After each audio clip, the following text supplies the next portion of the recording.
Most of us are taught to chase money as if it is the finish line. Work hard, earn more, invest wisely, accumulate. And on the surface, that makes sense. Money solves real problems. It pays for food, it pays for shelter, and it creates options. Money matters. But here's the question most people never stop to ask. If money isn't supposed to be the point of life, why does so much of our life revolve around it? Let's clarify something first. Money is a powerful tool, but tools make very poor goals. A hammer is useful, but no one lives for the hammer. A car is useful, but no one builds their identity around owning gasoline. Money is supposed to serve something. The real question is what? So, how did money become the goal? Because it's measurable. You can count it, you can compare it, it gives clear signals, and it looks objective.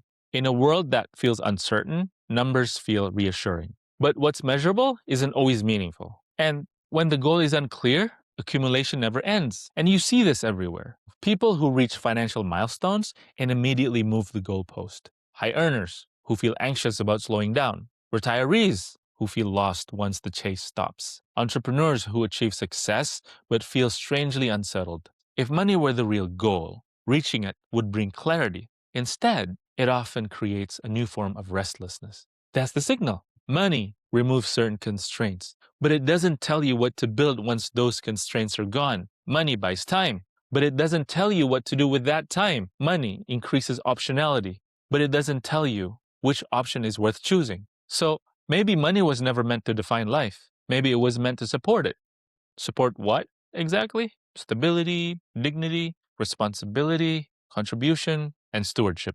Those words don't show up on a bank statement, but they show up in how people live, in how they treat others, in what they build that lasts beyond them. Every civilization answers this question in the same way. What is life for? What is success for? What is wealth for? When that answer becomes unclear, systems drift. When that answer disappears entirely, accumulation becomes the only visible metric.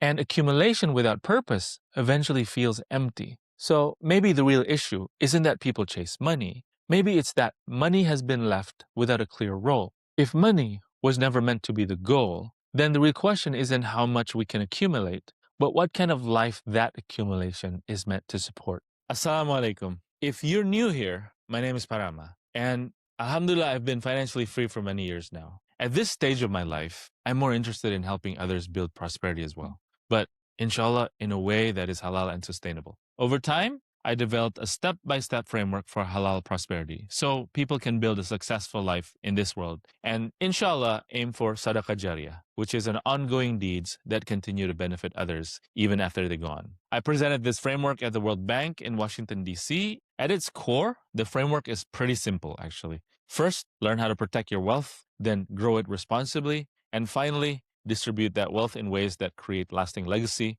and benefit. This channel is where I walk through that framework step by step. We start from the foundation of how money actually works, then move into protecting wealth first, then creating wealth responsibly, and eventually how that prosperity can support others, endure over time, and contribute to a life that balances deen and dunya. If this way of thinking about money and prosperity resonates with you, you're in the right place.